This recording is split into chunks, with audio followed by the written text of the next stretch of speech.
mind calm, body at ease, breathing quiet, sentiment benevolent.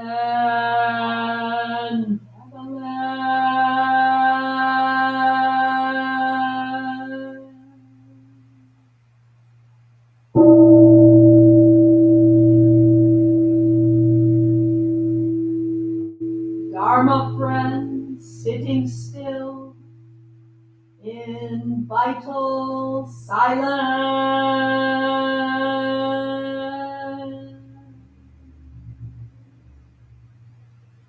wanting nothing. We practice eco-Buddhism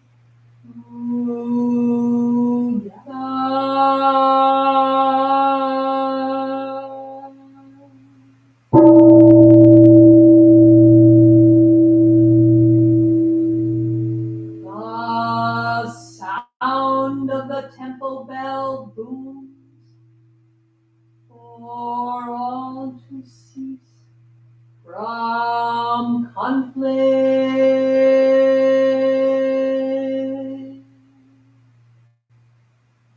May the way of Buddha usher in the dawn of non-violent global village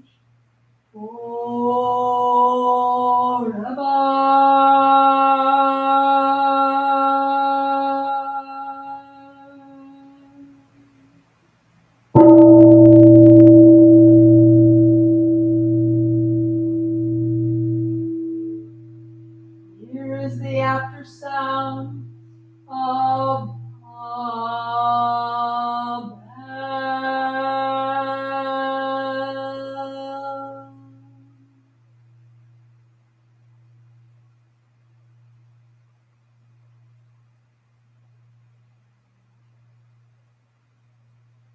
Thunder of silence, light after Dharma rain.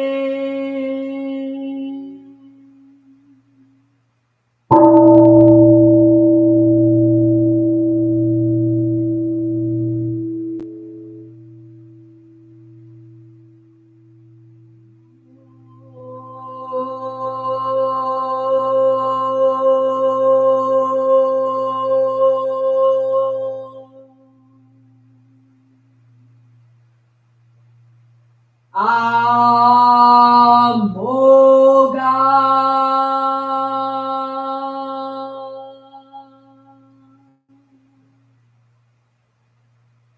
Vairochana Mahamoga.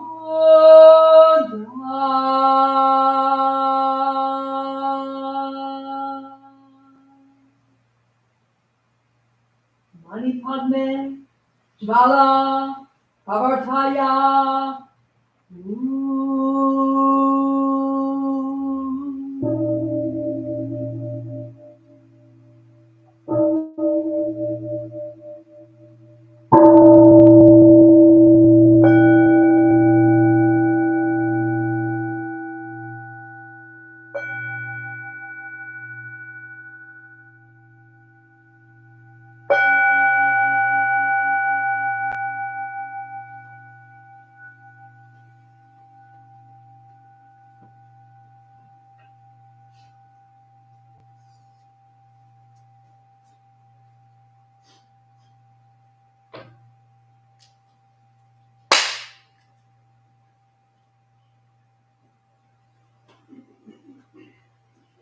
This end, chanting of the three refuges.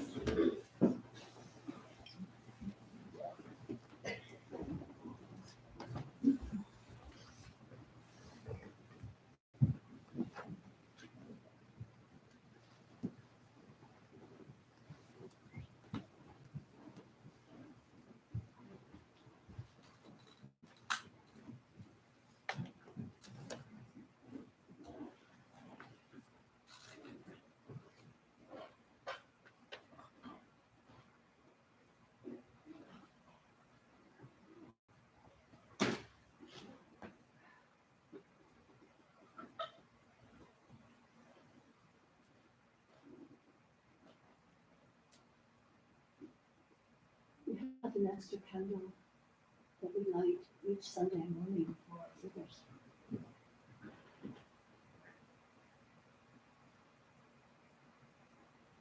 It represents our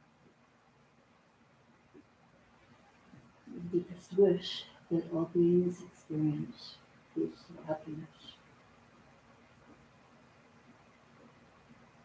and freedom from suffering. In particular, on the way in, this morning I heard that there had been a terrible car crash somewhere nearby. And so even close to us. And of course, so far away.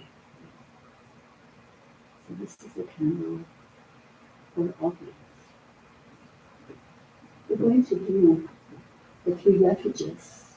For most of you, it's familiar. But we will do it first in Feng Korean, which is in keeping with our tradition. Our father was trained in the mountain monasteries of South Korea and came to the US in 1967. So we've been going ever since. And so what we're going to do with the 3 refuges now is to add a little section. So it won't be so familiar to anybody. But listen, what it is about, may we all awaken together. That's what that last part is. So going for refuge, and may our awakening never be for everyone. And our efforts shall be that we have for ourselves be on behalf of everyone. Amen. Sometimes I forget the words these days, so I hope everybody will check in.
Can you please get me the one to read the part?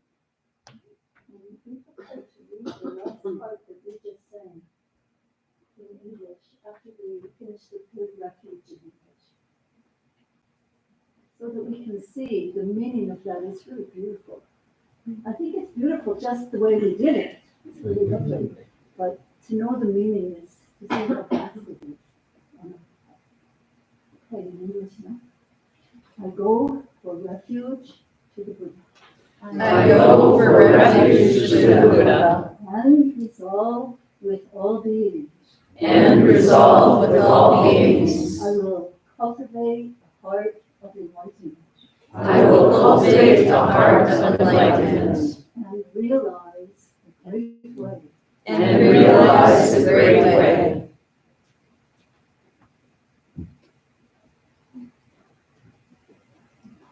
I go for refuge to the Dharma. I go for refuge to the Dharma, And resolve with all beings. and resolve with all beings. I will penetrate the teachings. I will penetrate the teachings, And uncover oceans of wisdom. and uncover oceans of wisdom.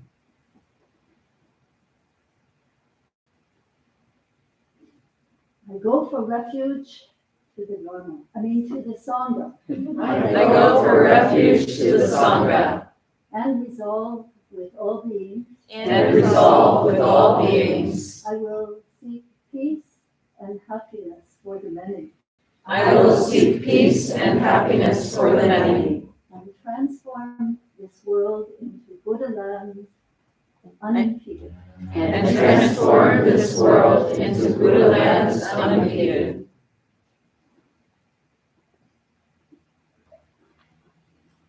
May the divine power of the Louder. May the divine power of the inexhaustible three jewels May the divine power of the inexhaustible three jewels help us fulfill our wish help us fulfill our wish that all beings in the Dharma realm that all beings in the Dharma realm attain their Buddhahood together attain their Buddhahood together at one and the same time. at one and the same time.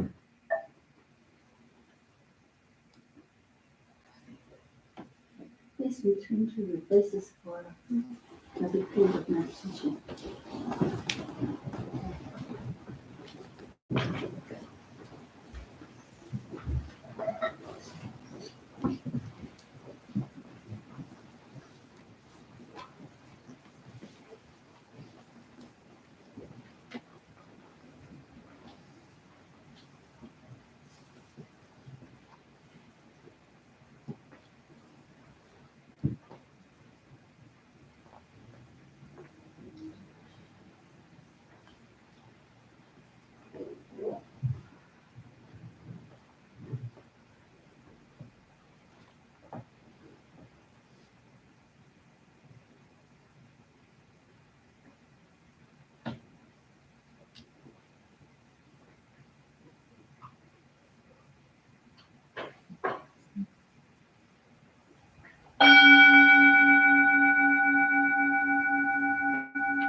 Please follow along with some simple stretching and mindfulness exercises.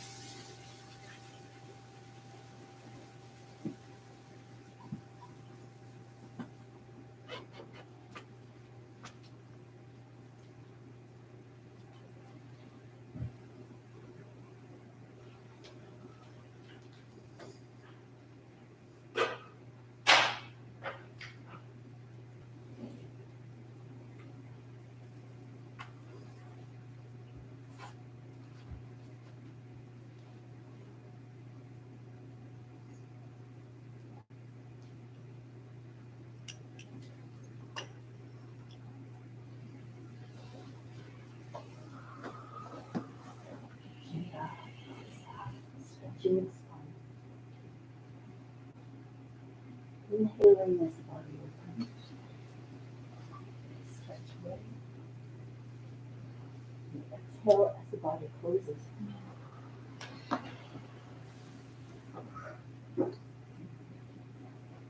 Inhale. Stretching out. Release. And exhale. Inhale.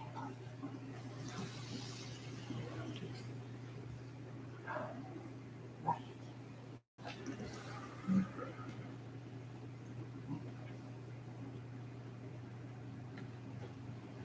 Inhale. Placing hands behind you. Exhale.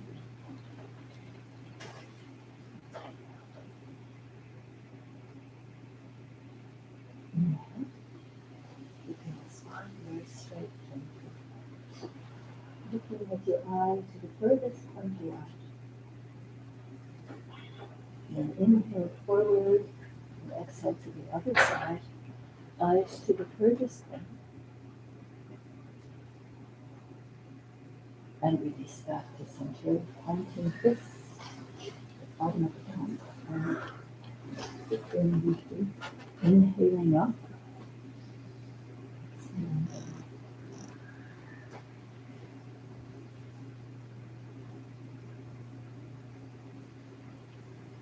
And change.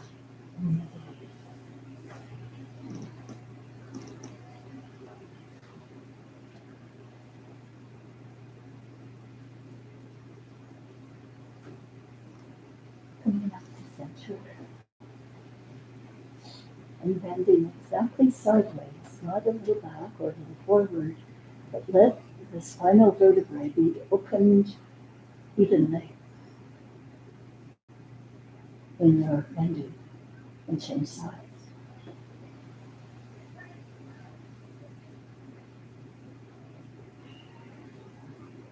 And change. Placing hands behind, elbows wide.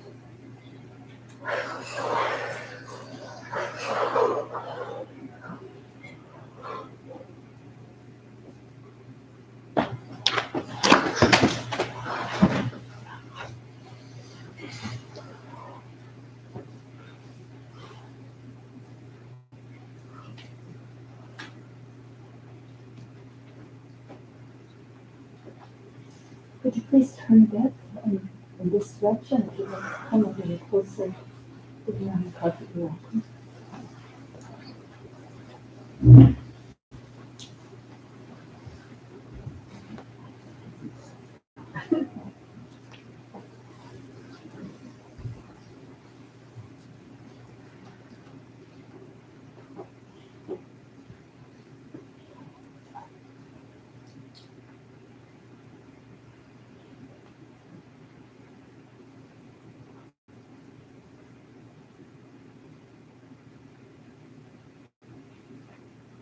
Protecting myself a little too much this morning.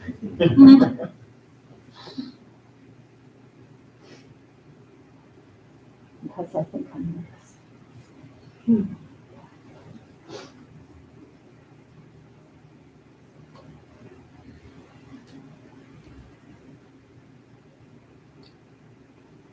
Testing. You're so mute. Just a second. Testing.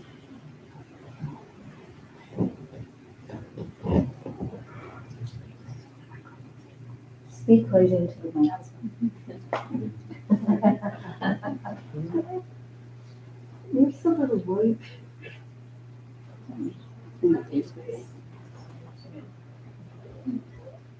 So could you just bring me that log?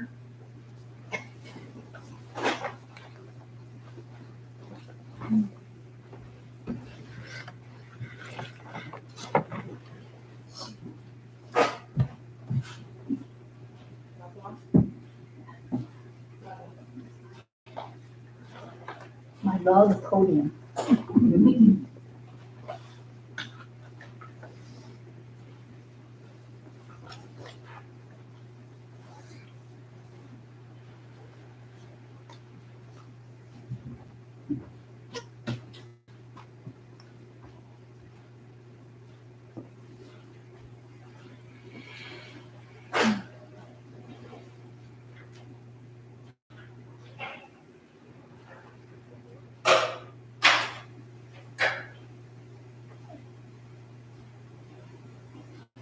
You want it?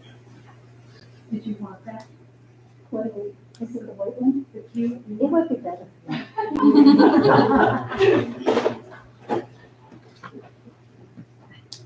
It's coming. Right, then I'll just.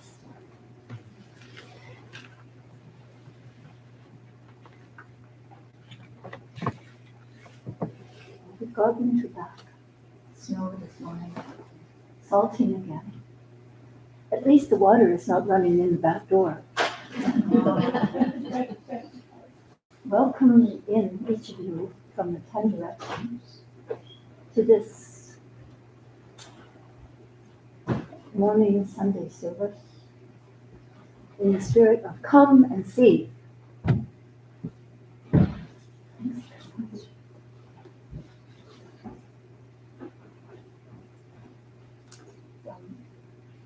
One of my favorite old Buddhist teachers were all in the past 80 crowd now. Was Gary Schneider. And in one of his writings, he's a California guy who's been around for a really long time. He talks about going up the path and needing to go off the path if he was going to see the nest of the woolly wombat. I never heard of woolly wombats. Have you?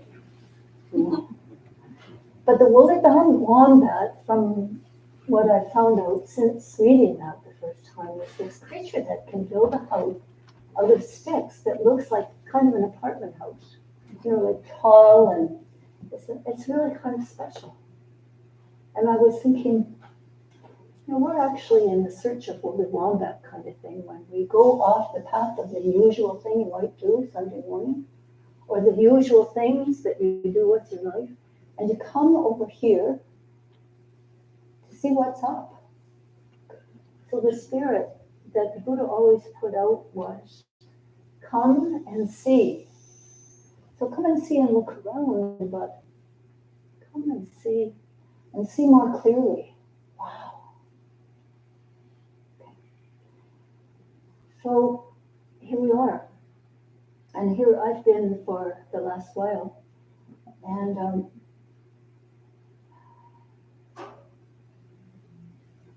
knowing that it was my turn, like about a month ago, to give the talk today, I just started preparing a few days ago.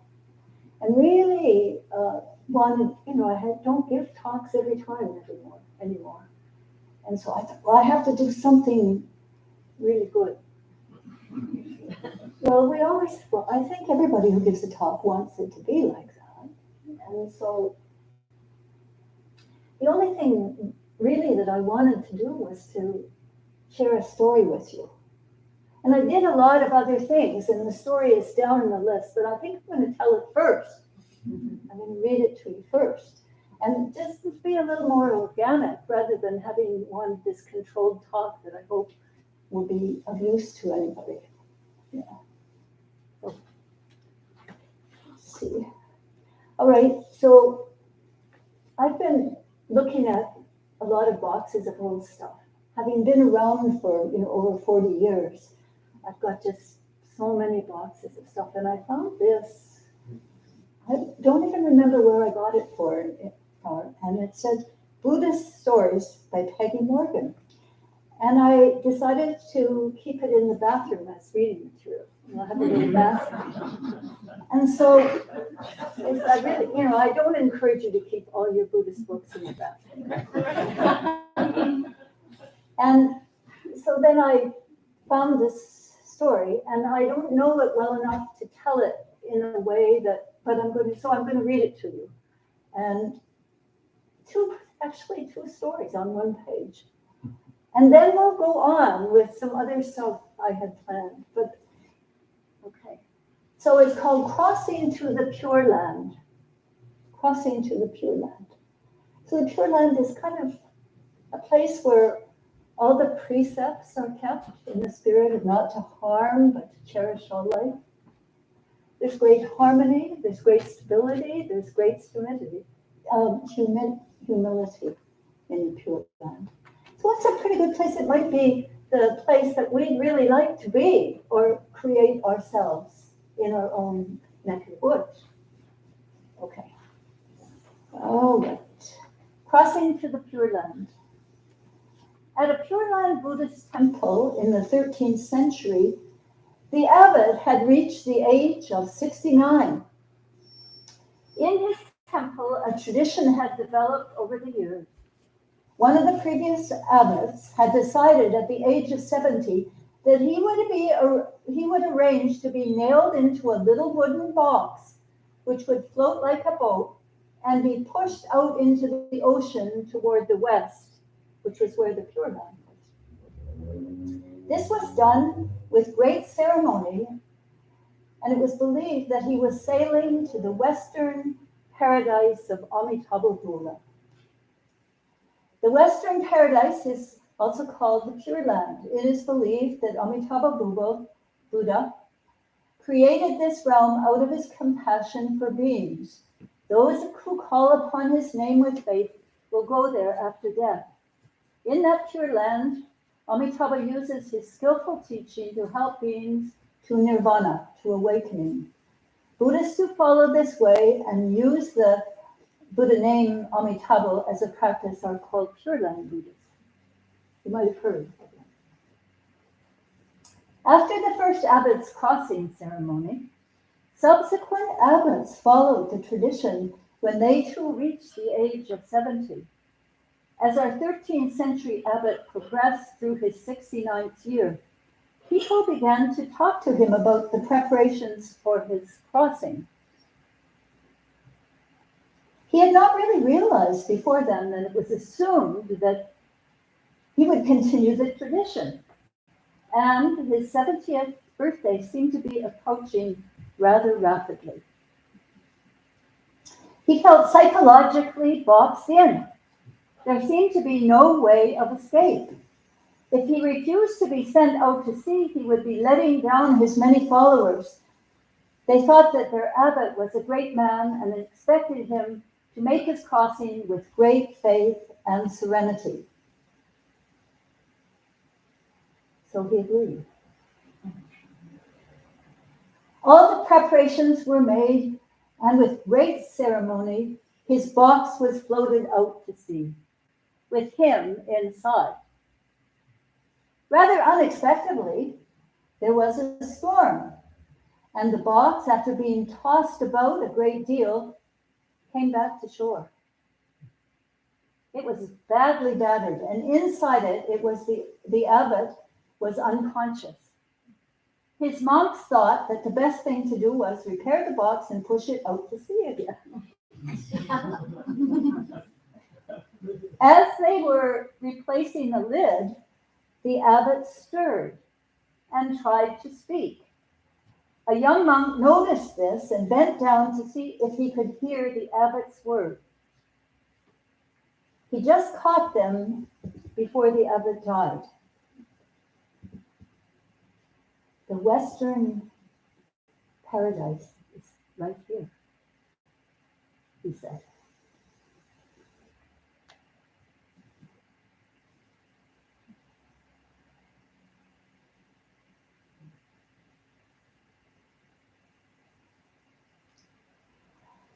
this is also my story, your story, if you just change the scene a little bit. But there's another lovely little story after it.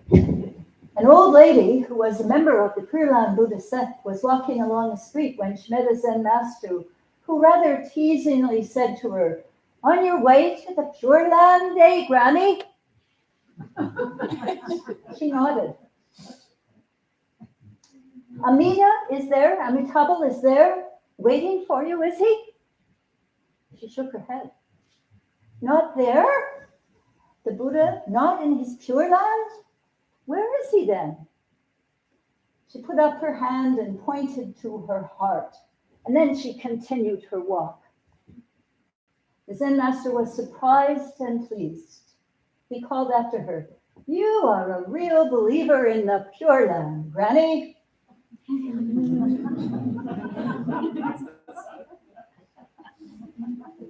I really like these stories, so I can't help but share good stories, even if, what the heck was that? Getting put in a box and out to sea, and then getting battered in a storm and going back, and they want to send you out again. What I want to know is, how do we know that he didn't want to go if he didn't say anything about it?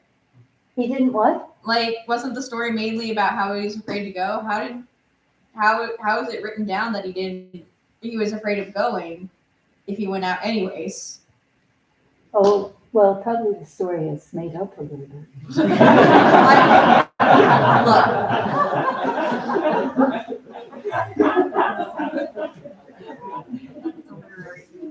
Yeah, but I mean, there's some point to it that's really interesting. Okay, so let me go on with some other stuff, because really I'm thinking it's about our path, our come and see path for our life, and how maybe we have to get off the regular path that's offered to us in contemporary living, and just look at things from the point of Woolly Wombat, a little different perspective. Yeah, a little interpretation. I'd be interested what you think. Think about it. The priest at the temple told us this dumb story today. I wonder what it means. You can do that. Okay, so this is really a beautiful day in the universe, because 45 years ago, this morning at 9:10, in a home birth in an attic apartment in Toronto, Ontario, my first daughter, Garima, was born. And the night before, fully pregnant, we were celebrating across the street from that attic apartment in our little temple there, where this organization all started, really.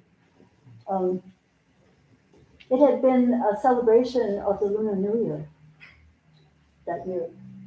And we'd had a really wonderful party. Well, maybe about 7 or 8 of us in our teacher, because we were really a small group then. And we just danced all night. Bruno was not supposed to come then.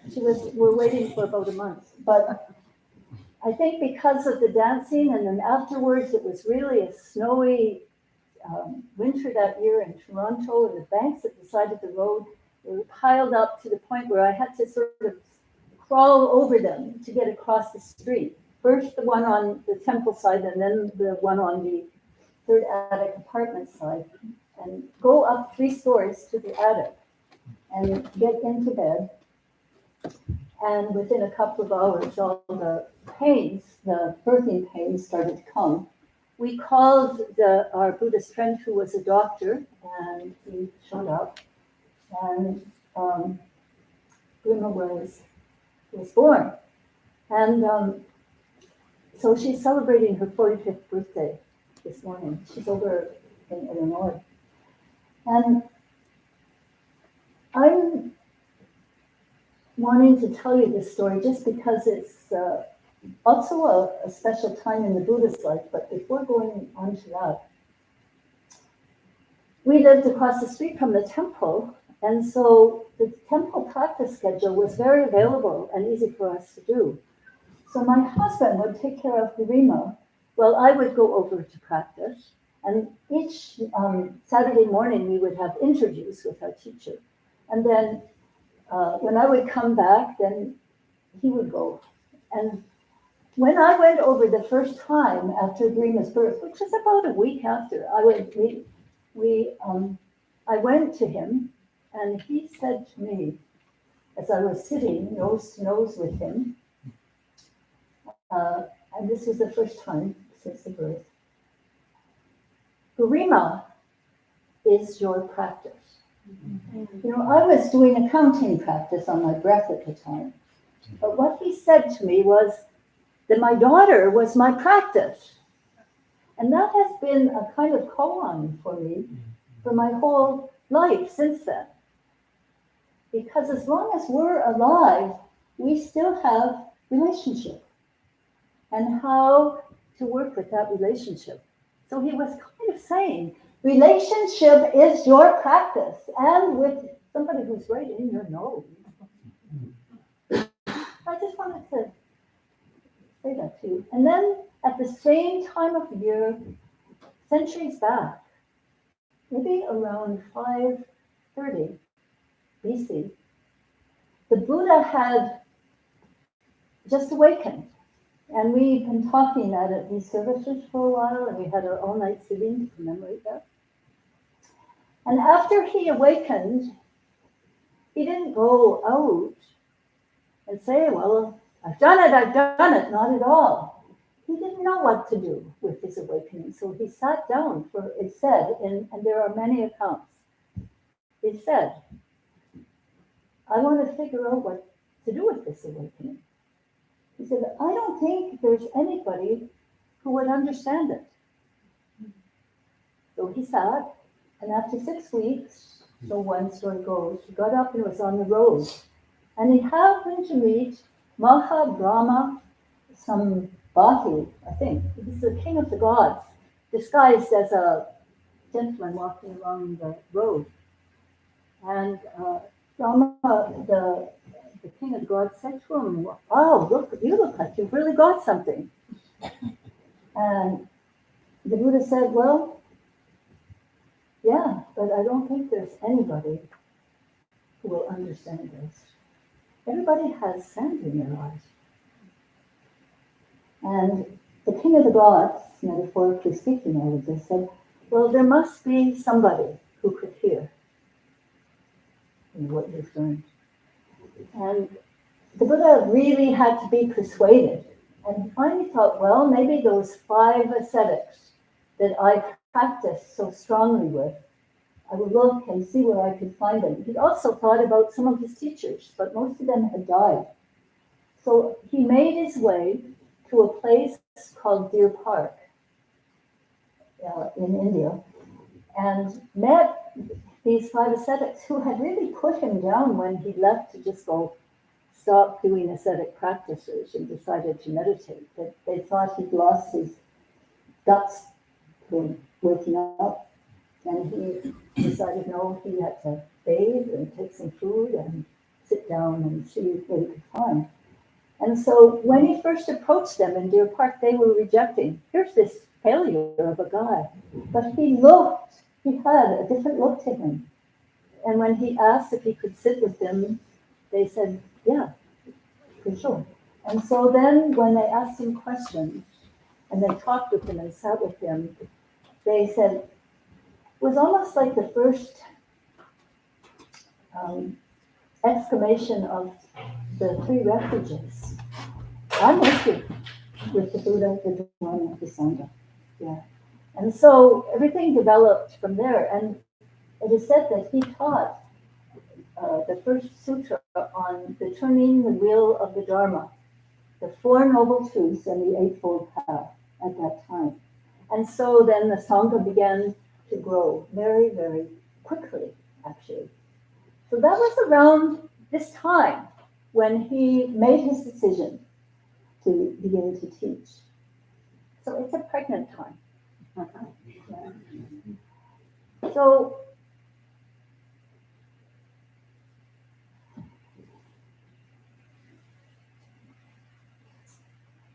then what comes to me next is, at this auspicious time of year, and it's a new year in the solar calendar, and it will soon be a new year in the lunar calendar, the year of the dragon, we often reflect on our lives, New Year's resolutions, etc. And for me, it's a big reflection on my life because I just turned 80, and who knows, how much more time I really have. So I wonder, and I wonder if you wonder, is what kind of a person should I endeavor to be now? What ideals should I pursue in my life? What's it going to be all about? I don't think that's anything just for an 80-year-old. I think everybody's on the brink of those questions.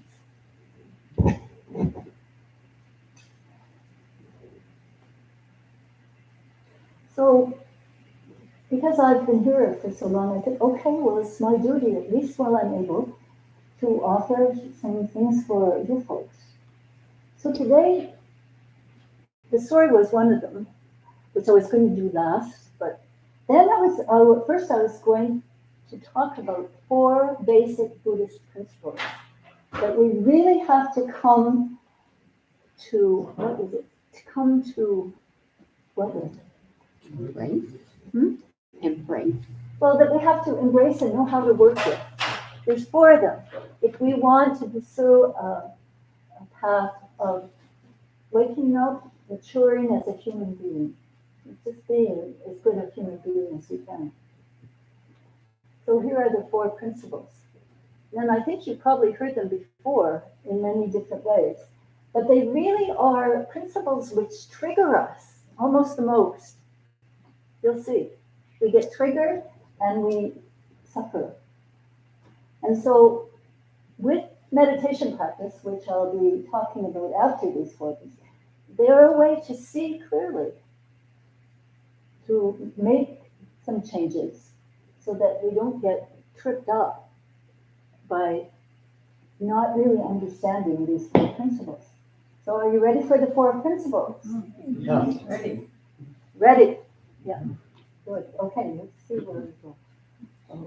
Okay, the first one is human life in all its forms entails suffering, dukkha, universally and inevitably for every one of us. And in that first sermon that the Buddha told, he said there is suffering that's because of our clinging, because of our loss of something that we'd like not to lose, sometimes getting things that we don't want, sickness, old age, death. There's suffering, and every creature experiences that. Buddhism arises as an answer to suffering, as a response based on a certain kind of understanding that reorients and in certain ways overcomes the suffering and awkward dissatisfaction that all of us feel at one time or another. So learning how to be with suffering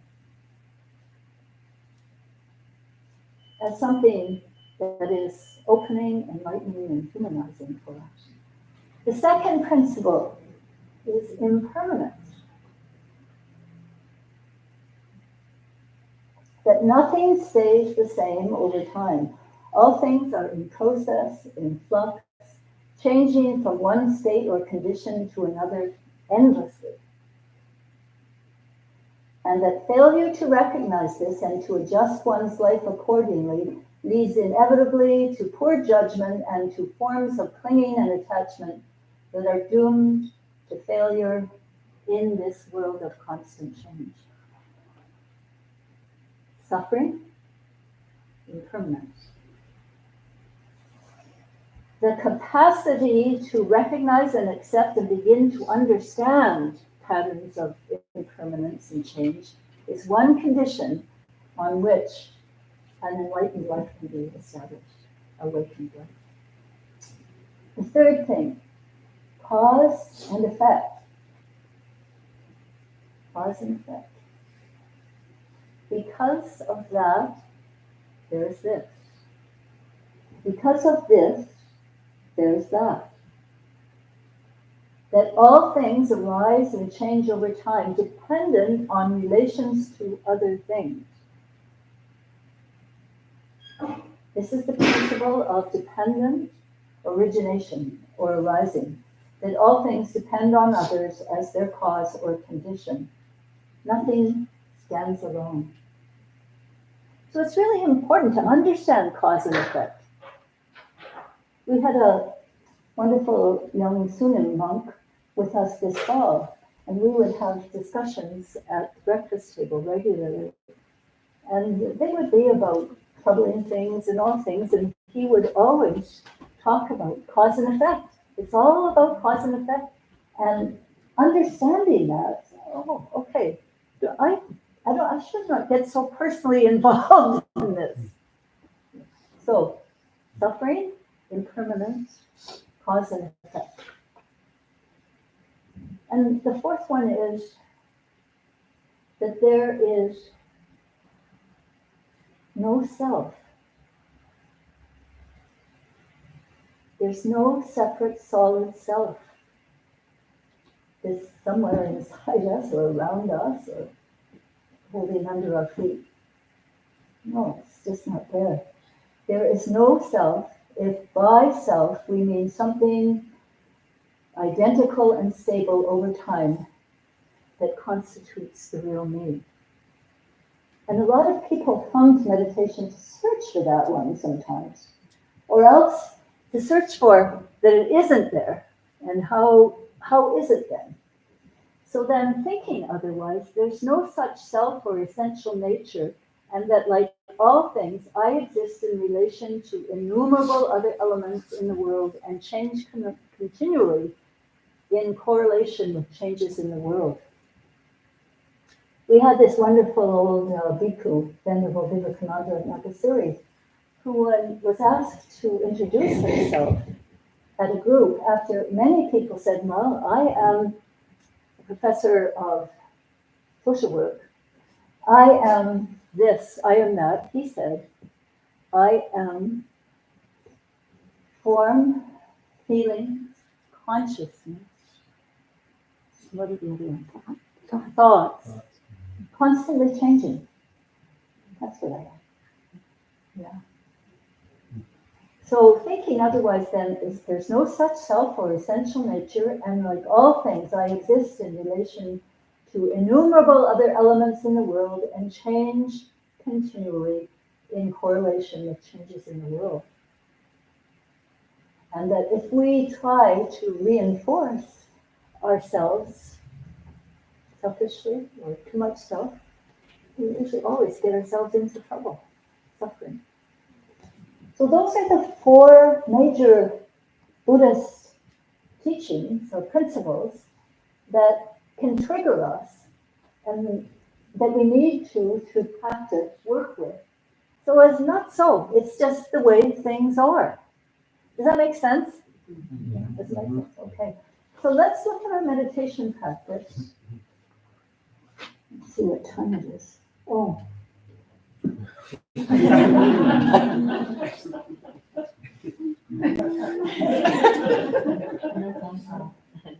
To be continued next week.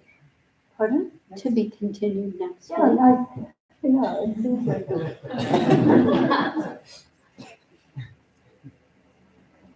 Well, okay, so what am I faced with right now of those four principles? Suffering. The impermanence. Cause and effect. And no self. And no self, yeah. Well, you see, otherwise I try to press on no matter what and bulldoze into the rest of the time, which I shall not do. So maybe next week, who's talking next week? I am, but you can. Okay. And we'll talk about meditation. And meditation, when it came to the West, was originally called bhavana. It's really a lovely way to look at Bhavana. It means bringing into being and refers to mental or spiritual exercises attained at cultivating wholesome mental habits.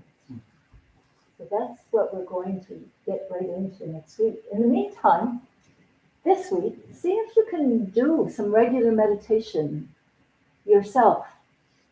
Just because regular meditation on your own, without always deferring to, well, I really should be doing this, is how we come gradually to work with those four principles more effectively and with more fun. Yeah, not taking things too seriously. All right, I apologize for just taking up so much time and then being out of time. So let's remember the four great vows. All beings, one body. All beings, one body. I vow to liberate. I vow to liberate. Blind passions, one root. Blind passions, one root. I vow to terminate. I vow to terminate. Dharma gates, one mind. Dharma gates, one mind. I vow to penetrate. I vow to penetrate. The great way of Buddha. The great way of Buddha. I vow to realize. I vow to realize. Just right here. Just right here. Because I just heard today that it's just right here. Okay. Some announcements? Staple, she's one of our Dharma guardians. She's a major person who helps with our children's program. And she's going to give. Well, that's a great segue because coming up we have an All Sangha service on February 11th. All Sangha is all ages, so if you have children, you can bring them. We'll be celebrating the Lunar New Year, this year being the Year of the Dragon, as Haju mentioned. Can I just say something? Please. We're looking for a dragon costume. Does anybody have like access to getting a dragon costume? I might, but my sibling might have gotten rid of it, so I'll need to check. Okay. Anybody else know a community or a place that you can get a dragon's costume? All right, we just need for a couple hours. Yeah, so like, I don't know if I can get hold of it, but at least I know somebody to ask. Okay, would you just inquire around, just for fun? I mean, who goes around looking for a dragon's costume? we can have some fun with it. Yeah, just saying, because it'll be fun for us for the service. And probably for the kids to be inside the costume. And looking ahead, those All Sangha services are every second Sunday of the month, just to put it on your radar. We have a retreat coming up on March 16th. That's from 9 a.m. to 5. And then our longer spring Yeongming Jeongjin, which is a longer period of retreat, is April 3rd through 7th. Coming up, we have an introductory meditation course starting on February 15th. It needs 5 sessions. There is also an overnight session on the 23rd and February 23rd and March 22nd. Now, is that a one day or is that a part of the 5 It's an overnight. It's the same content Mhm. taught on a Friday night through Saturday. I mean. Okay. So depending on your available Can I just time. say, so you actually have the same content, but you start on a Friday evening, then you spend the evening at the temple, so you get to enjoy breakfast the next morning. We do allow you to sleep, and so then you get a wake up the same way that the temple residents do, and then begin, and then it'll go till noon on Saturday. So those 2 different formats, you'll get the same content, but it just depends on your time and availability. Either Thursday nights for 5 weeks or one overnight from Friday to a Saturday. This yellow flyer is going to be out there, so you can get all the info if you've forgotten something. We have yoga classes here on Tuesday evenings, 6:30 to 8 p.m. At noon today. Recovery Dharma will be at noon in the historic temple. Am I missing anything else? Go ahead. But actually, I could just say that, we're gonna have tea out in the foyer today, but there are a couple little projects that we need help with together actions, so we need 2 people to volunteer to move some things over at the Sangha House. So can I have 2 volunteers to do that? 1, 2. And then I think it would be good to have 2 volunteers to help bring stuff up that was moved for the big birthday celebration, that maybe we should move that stuff back up today. Does that make sense? If we could defer that, I'm not sure which we need to do, be a little selective about what we move back up. Oh, okay, So we don't create junk. okay. We don't want to create junk, for sure. So anyway, everyone except for you 2, and then you 2, when you're done, can come on over. But we're gonna have beautiful ginger tea in the Yes. foyer today. Okay, just as a reminder, this temple exists due to your kind donations of time and money, and there is a fishbowl just outside the door here if you'd like to donate. And if you'd like to volunteer some time, we regularly have a Saturday afternoon work practice. Yes? Yes. Yep, all year long, 3 to 5. from 3 to 5. And then there's more opportunities if you're interested, just talk to any of us. Okay. Thank you. Hey, let's stand, please.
There's something good to be doing with the questions. Would you please ask your assistants as we leave the room? Mats and cushions that touch the carpet will remain where they are. The remaining mats and cushions need to be stacked neatly in that corner. And also on the stage. So those that are on this side of the room, stack the mats neatly on the stage. Place the cushions on the shelf. Those that are on the other side, mats go in the corner.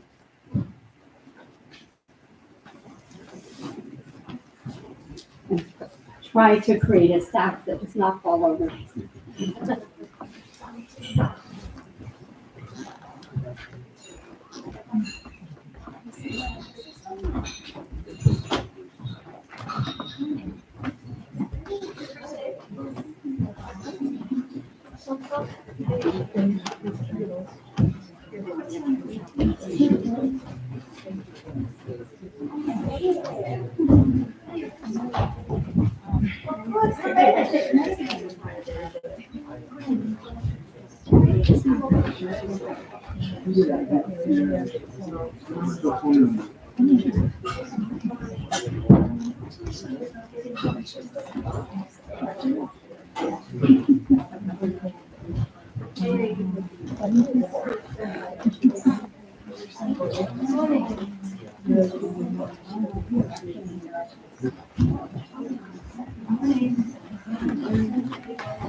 Thank you.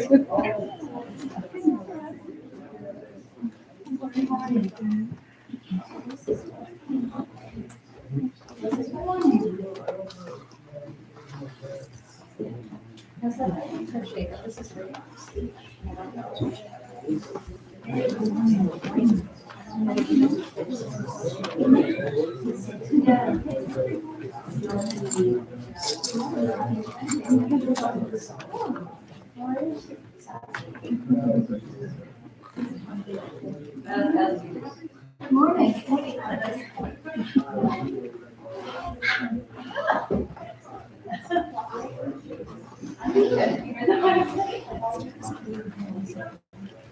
Good morning, Joe.